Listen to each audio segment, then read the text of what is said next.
He only wanted water and shelter. But what he found inside that broken farmhouse would haunt him and heal him in ways no bullet ever could. Caleb had been riding for 3 days, with nothing but dry wind in his face, and a horse that staggered beneath him, ribs sharp against its hide. The prairie stretched endless and bare, grass brittle as straw, sky heavy with a sun that burned without mercy. His canteen rattled empty at his side, and each mile felt heavier than the last. He had not eaten since the strip of jerky he found in his saddlebag 2 nights back, and his body ached with that hollow weight hunger brings. When he saw the outline of a house on the horizon, it felt almost like a trick of light, a mirage that would vanish when he drew close. But it stayed there, a crooked shape rising out of the flat earth, roof slouched like an old man's shoulders, boards gray with rot. The shutters banged against the walls with each gust, the sound sharp and lonely. A fence ran in a jagged line around the yard, half of it collapsed, half of it standing like bones. Caleb reined his horse slow, eyes narrow, his hand resting on the worn grip of his revolver. The place looked deserted, too quiet, too still. The fields around it were nothing but dust and dry stalks, as if a harvest had been stripped and never planted again. He slid down from the saddle, his boots sinking into the soft dirt. The horse dropped its head at once, lips pulling at dead grass that offered little more than a taste of green. Caleb let him eat, though he knew it would not help much, and walked toward the porch. Each step stirred memories of other abandoned farms he had passed, places hollowed out by drought, raiders, or despair. He wondered which one had claimed this family, wondered if he would find bones or silence inside. His boots thudded on the warped boards of the porch, and he paused, listening. Nothing moved, only the wind shifting dust against the walls. The door leaned crooked on its hinges. Caleb reached out and pushed it with the barrel of his revolver. Slow, careful. The wood groaned and swung wide, sending a puff of stale air against his face, a mix of ash and old earth. He stepped into the shadow, eyes adjusting to the dim light. It was not empty. The air carried something heavier than dust, the kind of weight a man feels when he is being watched. His back stiffened, hands steady on his gun, his breath caught low in his chest. A chair scraped faintly against the floor, and Caleb's eyes darted toward the corner where the sound came from. For a moment he saw nothing, only the outline of a table, a broken lamp, and a pile of rags. Then the rags shifted. Eyes, dark and wide, flashed in the gloom. They belonged not to a ghost or a man with a rifle, but to a girl, maybe 14, her thin arms clutching something that glinted faint in the light, a kitchen knife. Her hair was tangled, her dress patched and worn, but her gaze was sharp, unblinking. Caleb did not lower his revolver. She did not lower her knife. And from the shadows beyond her, he heard a soft voice whisper, "Hannah, wait." Caleb stood still in the doorway, the dust of the prairie clinging to his coat, the weight of his revolver heavy in his hand. The girl before him did not blink, her knife trembling, but steady enough to warn him she was no stranger to fear. Then from the shadows stepped another figure, taller, older, her shoulders square as if she had carried too much for too long. Her face was pale beneath the dirt, her eyes sharp and cold, and her voice carried a warning even without raising it. This was Hannah, though Caleb did not know her name yet, only the air of authority that clung to her like armor. She placed a hand on the younger girl's arm and pushed the knife down, but her gaze never left him. Behind her came a third shape, smaller and quieter, a slip of a girl who moved as if each step might draw unwanted attention. Her hair was dark and fell loose over her shoulders, her hands empty but clenched at her sides. She was Ruth, though again Caleb did not know it yet, and though she kept her eyes lowered, she was no less fierce, a shadow of strength that did not need to be spoken to be felt. 3 sisters in a house that looked more like a skeleton than a home, and Caleb felt the unease settle deeper in his bones. He had expected silence, emptiness, maybe scavengers picking through the remains of someone else's life. Not this. He holstered his revolver slow, so they could see his hands were steady, and said in a voice rough from days without water, "I'm not here to take what's yours." The eldest, Hannah, narrowed her eyes, her jaw set hard. "Then leave," she said flat. No room for doubt. Her tone carried the strength of someone who had spoken those words before, perhaps too many times, and always meant them. Caleb did not move at first. His horse limped outside, his body ached, and he had nowhere else to go. "I just need water," he said. "That's all." Ruth shifted, her eyes flicking toward a bucket by the hearth. Hannah's hand shot out to still her. "Don't!" she hissed. "We don't know him." Mary, the youngest, clutched the knife tighter, her knuckles white around the handle. Her eyes were wide, unblinking, as if she could stab away every threat in the world if she only held on hard enough. Caleb almost pitied her. So small in a land so cruel, but he knew pity would earn him nothing here. The silence stretched until the air grew heavy. At last Ruth stepped forward, her chin lifted just enough to show a flicker of defiance. "We can spare him a cup," she said softly. And though her voice was quiet, it carried weight. Hannah's jaw tightened, but she gave the smallest nod. Ruth poured from a jug into a tin cup and set it on the table between them. She did not hand it to him, did not step close, only left it there like a test. Caleb walked forward, slow, each movement careful as if among skittish horses. He lifted the cup, the water warm and tasting of iron, but it was life in his throat. He drained it, set the cup back, and met Hannah's stare again. She did not flinch, did not soften. "Your folks around?" he asked finally, his voice low. The silence that followed told him more than words could. Ruth's eyes darted to the floor. Mary's grip tightened on the knife, and Hannah's lips pressed thin until they turned white. When she spoke, her voice carried a cold edge that cut sharper than steel. "They're gone. Farm's ours now. That's all you need to know." Caleb understood then that these girls had been left in a world that cared nothing for them, left to hold together what pieces remained of a home stripped bare by drought and by raiders. He felt the weight of it press down on the room, and for the first time in many years, Caleb found himself lowering his eyes not out of weakness, but out of respect for the fight that burned quietly in theirs. Caleb could feel the weight of their stares on him, as if 3 pairs of eyes were iron nails pressing into his skin. Hannah kept herself between him and her sisters, her jaw tight, her hand never far from the rifle propped against the wall. Ruth stood just behind her, silent but alert, her gaze flicking to the revolver at his hip every few breaths. Little Mary still clutched the kitchen knife, her arms trembling but her grip unyielding, as if she could keep death at bay by sheer will. Caleb had seen hardened men break under less strain, yet here were 3 girls holding him at a distance, like cornered wolves, young and worn, but not about to surrender. He raised his hands slow, palms open, though he made no move to step back. "I ain't here to cause trouble," he said, his voice gravel rough from dust and days without water. "Just need a place to rest. Tomorrow I'll ride on." Hannah's eyes narrowed, cold as the edge of a blade. "You'll ride on now," she answered. The set of her shoulders told Caleb she meant it, but he also saw the flicker of uncertainty beneath. She was tired, the hollows under her eyes dark, her body stretched thin from keeping the others safe. Caleb shifted, leaning on the doorframe, his legs nearly giving from weariness. "Horse won't make it through the night without cover," he said. "Neither will I. Let me use the barn. Nothing more." The room held its breath. Ruth's lips parted, as if she might speak, but she glanced at Hannah first, waiting. The eldest did not look away from Caleb, her eyes sharp and weighing. Finally she said, "You put that gun down first."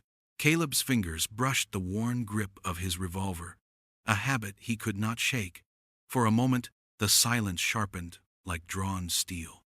He thought of refusing, thought of walking back into the dust and taking his chances with coyotes and cold night air. But the ache in his bones and the limp in his horse told him he would not last long.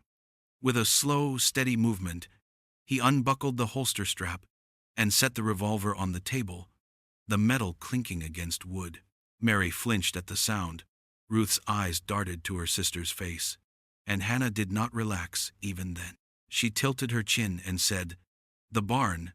One night, you come near this house again before morning, and I'll put a bullet in you." Caleb gave a small nod, neither grateful nor offended, just a man who had lived long enough to understand boundaries drawn in fear. He retrieved his empty canteen from his belt, setting it on the table beside the revolver.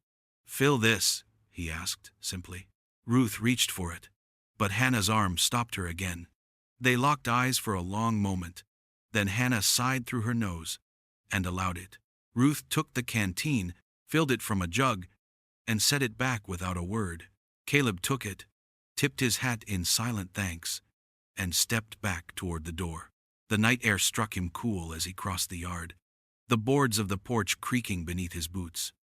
Behind him he heard the latch fall into place, the sharp sound of a lock, the sisters making sure the house was theirs alone. He walked to the barn, his horse lifting its head as he entered the sagging structure. The roof gaped with holes, the straw was stale, but it was shelter.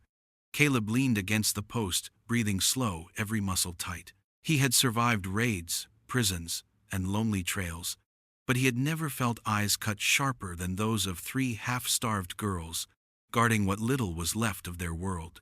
And as he sank onto the straw, revolver back at his side, he knew sleep would not come easy, not with 3 rifles aimed at his shadow from the farmhouse window. The barn smelled of dust and old straw, the kind that scratched against skin and left a man coughing in his sleep. Caleb lay with his back against the stall. His horse settled nearby with its head low, chewing weakly at a pile of dried stalks. The night pressed down heavy, the air still and dry, and though his eyes burned with exhaustion, he could not yet close them. The farm carried a silence that was not the peace of rest, but the emptiness left behind when life had been driven out. He stepped outside for a while, leaning against the warped doorframe, looking across the land under the pale wash of moonlight. The fields stretched into nothing, blackened patches of earth where fire had eaten the harvest. Here and there, stalks jutted up like bones, sharp against the silver light. A grave sat near the fence line, a mound of dirt with a crude cross hammered into place, its edges splintered, the writing so faint he could not make it out. He did not need to. The land told its story well enough. Drought had withered the crops, raiders had finished what hunger began, and death had taken whoever lay beneath that cross. By the porch he noticed the small things a man might miss in daylight. A child's doll with its head cracked, half buried in the dirt, its dress torn but still clinging to faded colors. A wooden horse with one wheel missing sat tipped in the grass, its string snapped long ago. Caleb felt the weight of those toys more than he expected. They spoke of laughter that once filled the yard, of small feet running where now only dust gathered. He wondered if the sisters remembered playing with them, or if they had been old enough to lay them aside when harder times came. The house stood dark, but not quiet. Through the thin boards and broken shutters drifted the faintest sound, soft and uneven. It was the sound of tears muffled into sleeves, of voices lowered but unable to hide the ache inside them. Caleb listened, without meaning to, every note carrying clearer in the stillness of the prairie.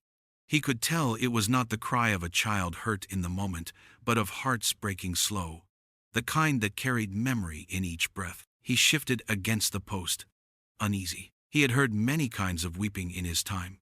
In prisons where men begged for mercy, on battlefields where dying soldiers called for mothers who were not there, in towns where women keened over bodies laid out in dust. But there was something in this sound that struck deeper, perhaps because it did not rise wild or frantic, only carried low and steady, like sorrow that had learned to keep itself quiet. Caleb looked again toward the grave by the fence line and understood without needing names. He thought of his own past, of the nights when he had pressed his face into the dirt to keep from crying out, and for a moment he felt the weight of it pressing close again. He rubbed at the scar on his jaw, the mark left by men who had thought him less than human, and let the night air fill his lungs.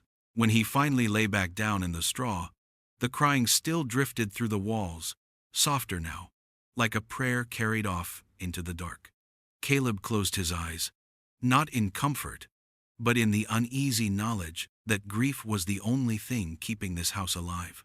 The morning came slow, the sun rising over the prairie in a haze of pale fire, casting long shadows across the blackened fields. Caleb sat outside the barn with his back against the post, his hat tipped low over his eyes, though he was not sleeping. His horse stood nearby, ribs showing beneath its hide, steam rising faint from its nostrils in the cool dawn. Caleb chewed a piece of dry grass, his stomach hollow and twisting, every breath a reminder of how long it had been since he'd eaten anything more than scraps. He knew hunger well, the kind that gnaws at a man until it sharpens his thoughts to a thin edge. From the porch of the farmhouse he heard the door creak, soft at first, then a footstep across the boards. He did not move, only raised his eyes beneath the brim of his hat. Ruth stood there, holding something wrapped in a rag. Her shoulders were stiff, as if she were forcing herself forward, her gaze wary, but not as hard as Hannah's. For a moment she simply stared at him, her hands clutching the bundle like a shield.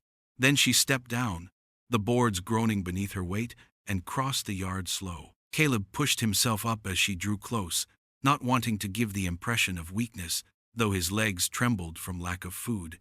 Ruth stopped a few feet away and held out the rag. He took it, unwrapping the cloth to find a wedge of cornbread, dark around the edges and smelling faint of ash. It was rough and heavy, baked in a fire that had burned too hot or too long, but to Caleb it looked like salvation. He met her eyes briefly, then lowered his gaze to the bread and broke it in half with hands that shook. The first bite was bitter, the taste of smoke clinging to the dry crumbs, but it filled the hollow space in his stomach all the same. He chewed slow, swallowing hard, each mouthful a fight between gratitude and pride. He had begged before in his life, but he did not want to beg here. After a long silence he spoke the first word that carried no edge, no caution, only plain truth. "Thank you." Ruth's face softened just a fraction, her lips parting as if she might answer, but no sound came. She only nodded once, quick, and turned to leave. Caleb watched her walk back toward the house, her dress faded, her steps careful, her back straight though he could see the weight she carried. He finished the bread, every crumb, then folded the rag and set it on the rail. His stomach still ached, but the ache was quieter now.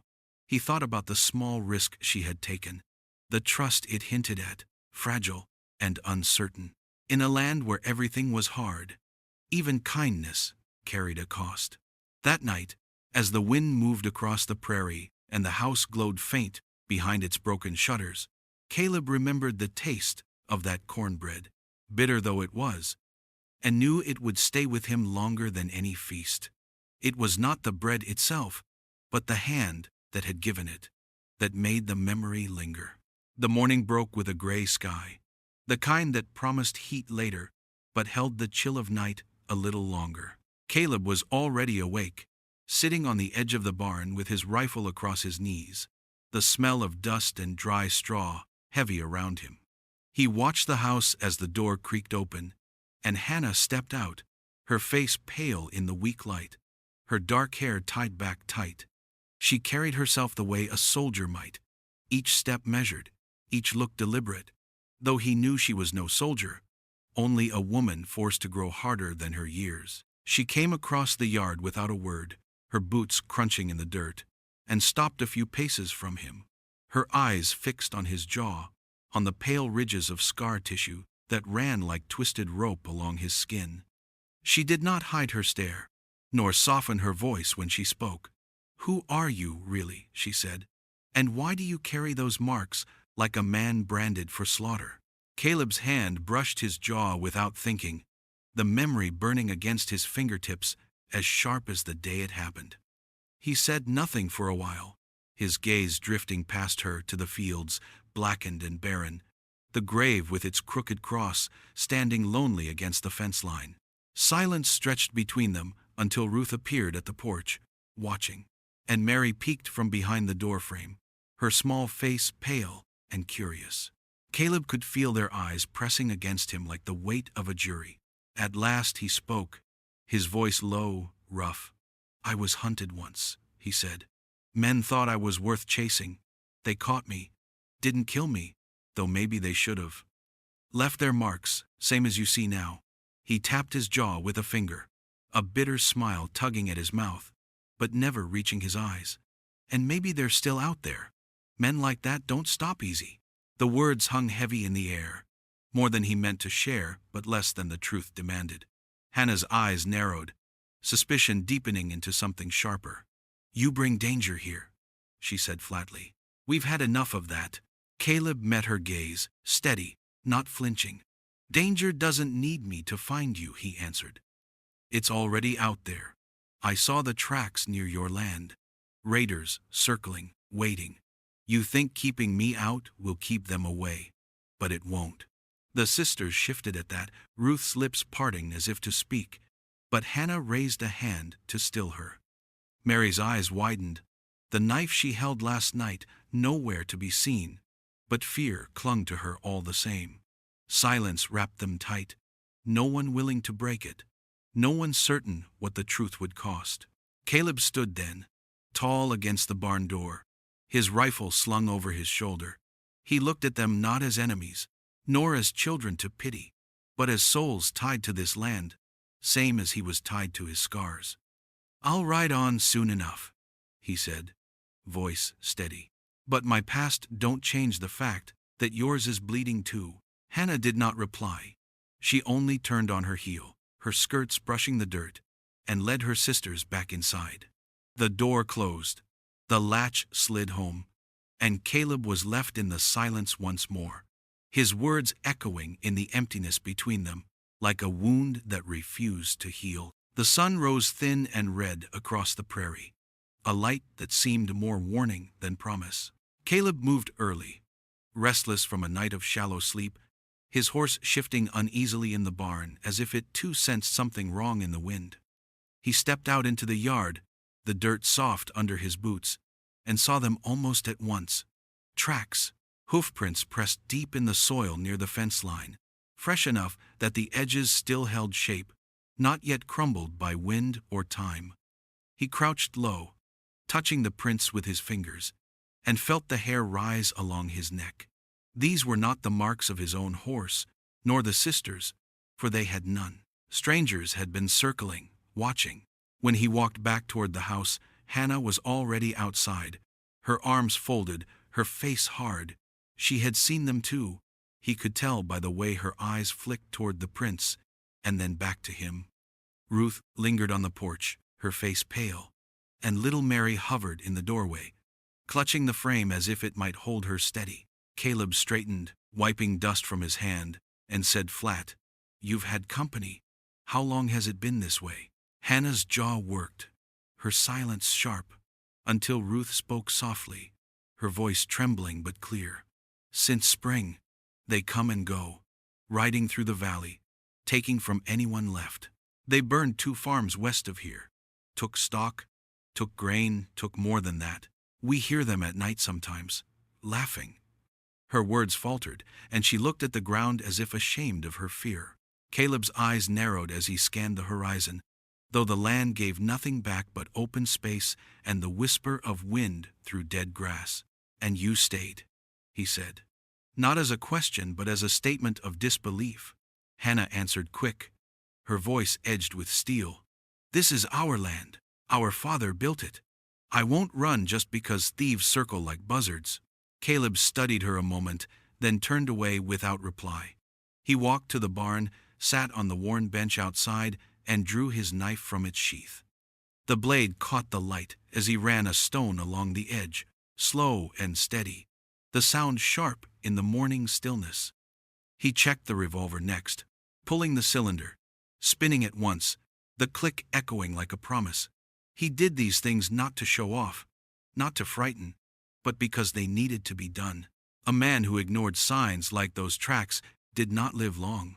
Ruth stepped closer, watching him with wide eyes, and whispered, "Will they come here?" Caleb did not look up from his work. "If they've circled once, they'll circle again. And when they come back, They won't stop at the fence.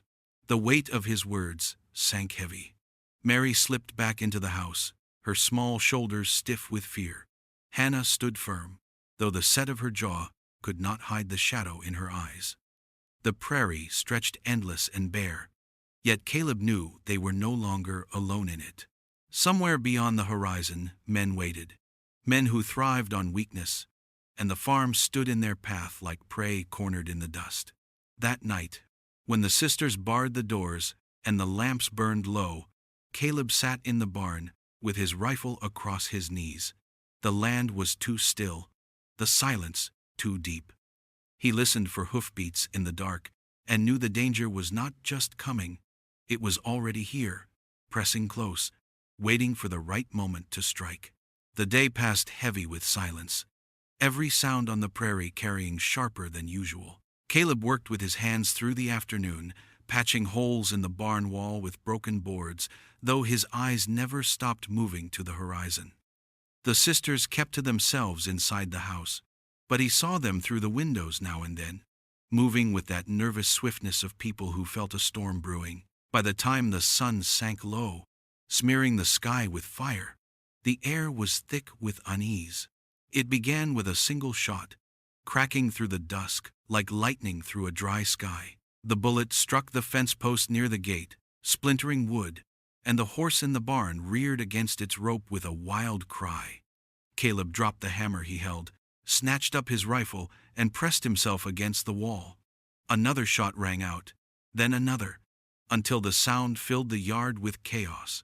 Shadows moved on the ridge, figures on horseback circling slow, their shouts carrying across the empty land.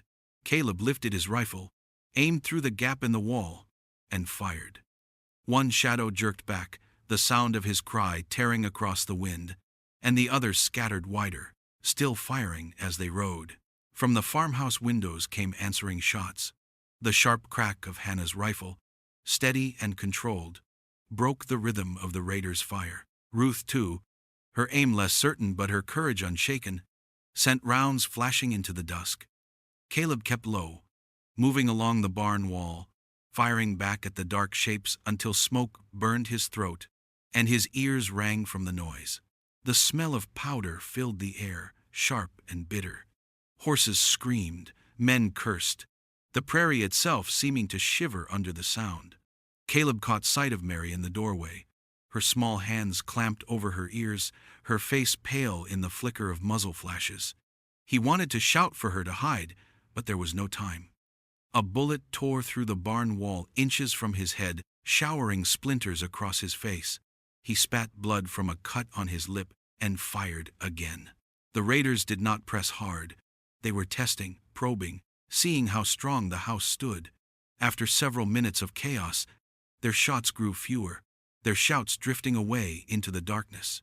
Caleb saw the last of them ride off across the ridge, fading into the night, leaving behind the stench of gunpowder and the echo of violence in the air. Silence fell, broken only by the ragged breaths of those left behind.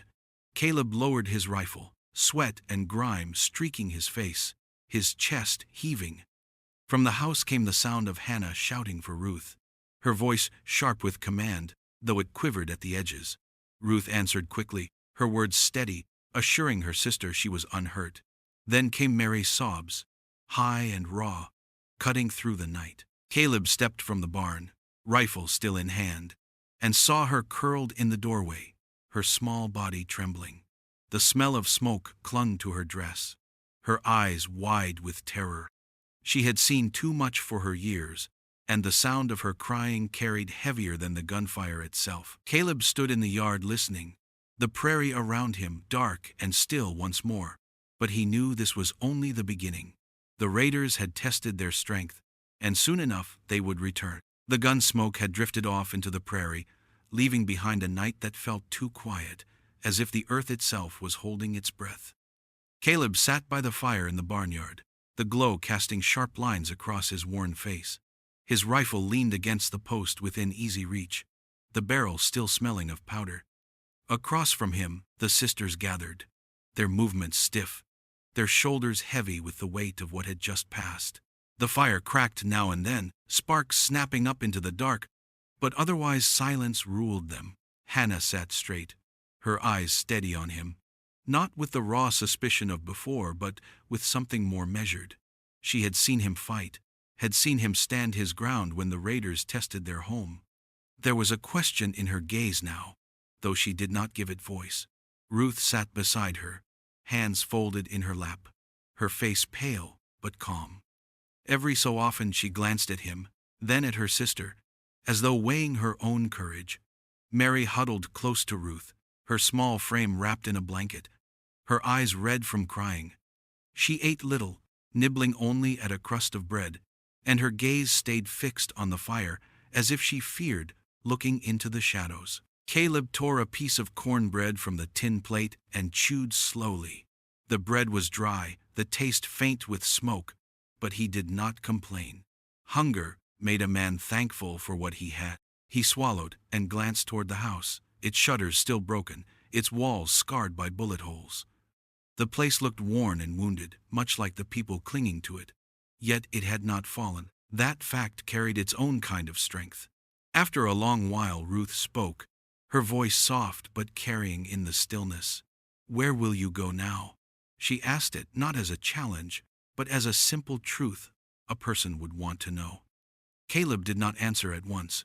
He looked past the fire, past them all, to the fields blackened by fire and the lone grave near the fence. His jaw tightened, his scar catching the light. The prairie stretched endless around them, but somehow his eyes kept pulling back to the broken farmhouse as though it tethered him. When the silence grew too heavy, Ruth pressed again. "You have somewhere to ride to, don't you?" Caleb's gaze shifted back to her, then to Hannah, then down to the bread in his hands. He gave no words, only a shake of his head so slight it could have been missed. Hannah leaned back, studying him with a look that was not entirely unkind. It was the look of someone beginning to see more than a stranger, more than a danger, but perhaps a man who, like them, had nowhere else to go. The fire sank lower, its glow softening. Caleb stretched his legs, the weight of exhaustion settling into his bones, but he did not let his guard slip. The land had turned dangerous, and raiders would come again. Yet as he listened to the crackle of flames and the soft breaths of the sisters near him, something stirred deep inside, a faint thread of belonging he had not felt in years. He did not speak of it, did not let it show, but his eyes stayed fixed on the farm as if it had already claimed a piece of him. The morning light stretched long across the farm, washing the broken fields in pale gold that did little to hide their ruin. Caleb had set himself to the fence line, mending what he could with splintered boards and rusted nails. The work gave his hands something to do, and his mind something steady, though the prairie's silence pressed in heavier with each passing hour. The barn leaned tired against the sky, its roof sagging like the back of an old mule, and he thought fixing the fence might at least give the sisters a line between them and whatever prowled beyond. When he pried up one loose board near the barn's corner, his boot caught against something hollow. Curious, he crouched low and dug with his hands, pulling back the dry earth until the edge of a box showed. It was small, wooden, bound in iron that had rusted but not yet given way. Beside it was a leather-bound book, its cover cracked with age and dust clinging thick. Caleb lifted them both out, brushing the dirt away, his brow furrowed. He carried the finds toward the house, where the sisters worked near the porch. Hannah looked up first, her eyes narrowing at the sight of the box in his hands. Ruth stepped forward, curious, and little Mary peeked around her sister's skirts, her face still pale from the night of gunfire. Caleb set the box and book on the table outside, pushing them forward without a word.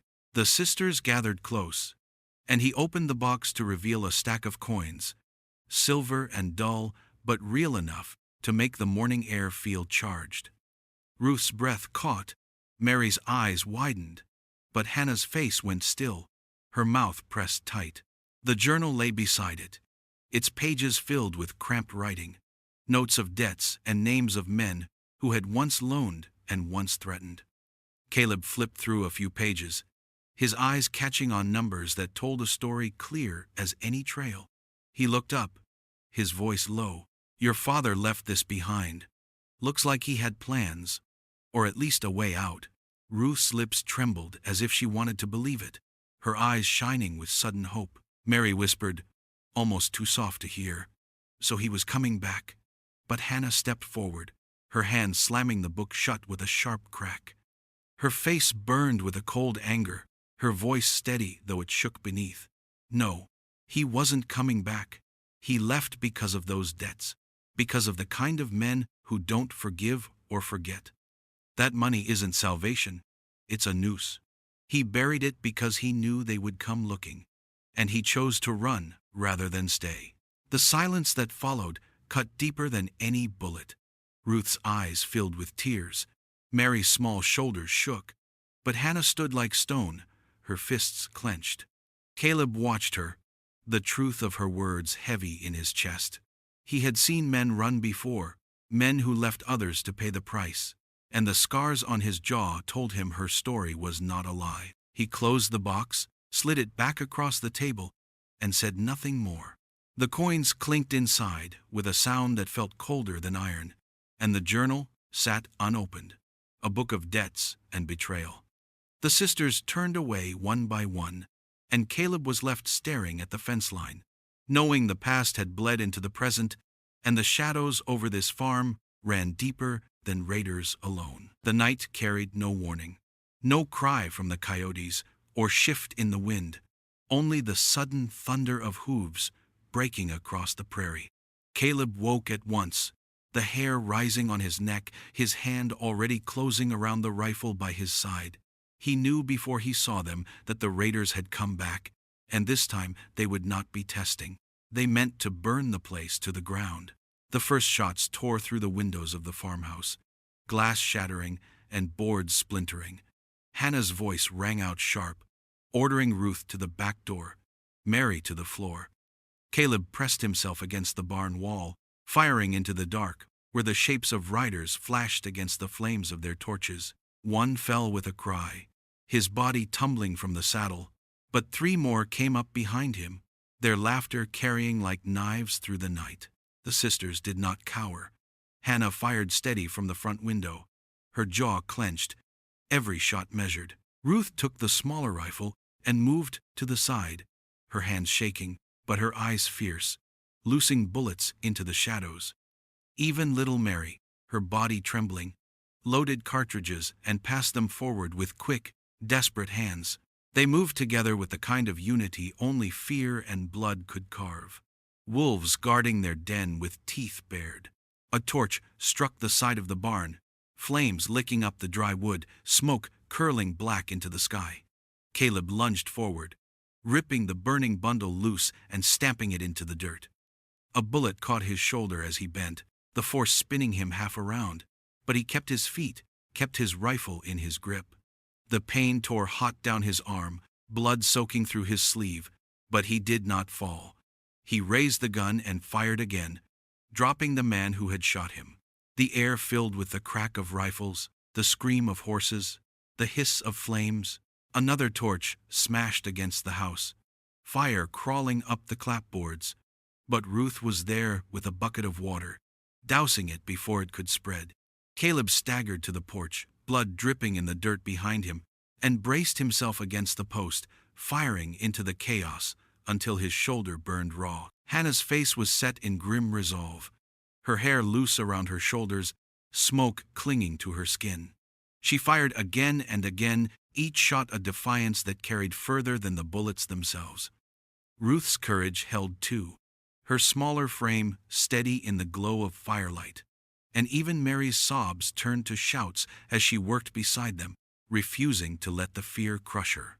The ground was littered with bodies when the raiders finally pulled back, dragging their wounded into the dark, their shouts fading into the endless prairie. The smell of blood and smoke hung heavy, the dirt stained dark where men had fallen.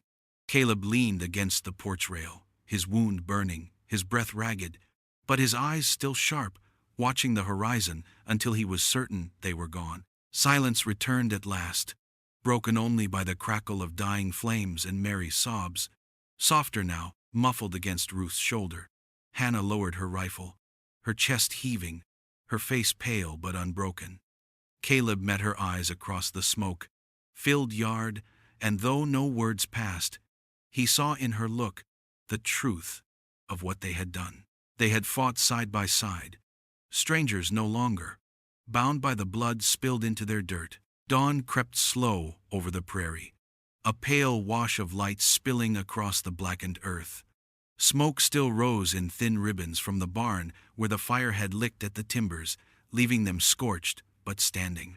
The yard bore the marks of the night, hoofprints gouged deep in the dirt, empty shells scattered like dry seeds, blood soaking into the ground where men had fallen and would never rise again.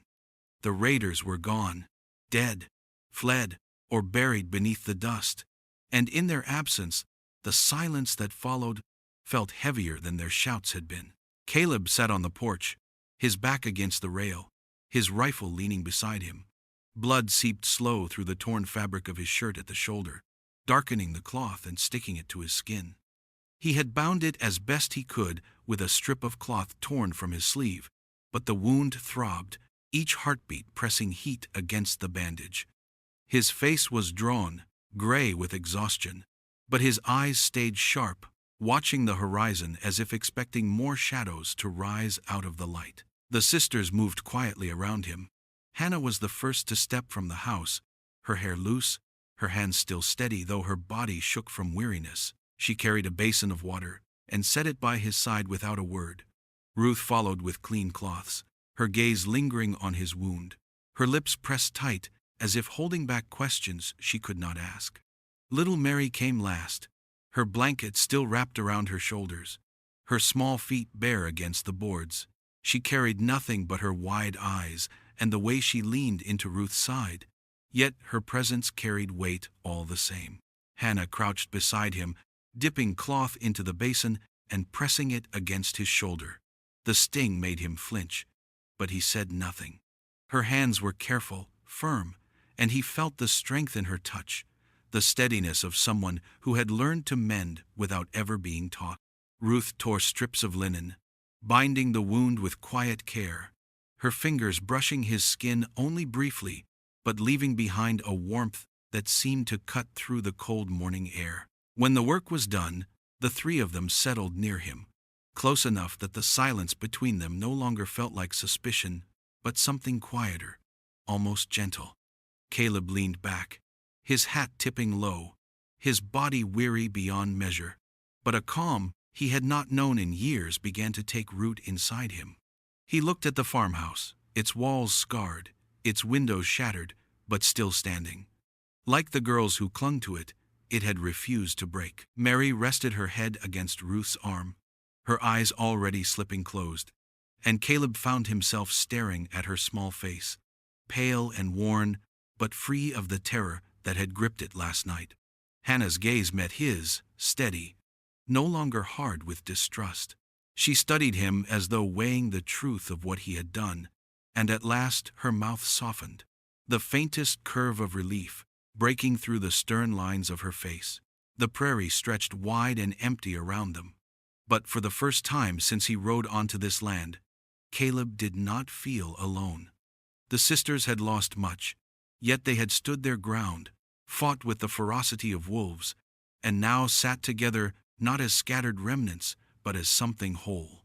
He felt the weight of his scar, the ache in his body, the blood in the dirt, but beneath it all, he felt a strange stillness, a sense that he had come upon a place worth guarding.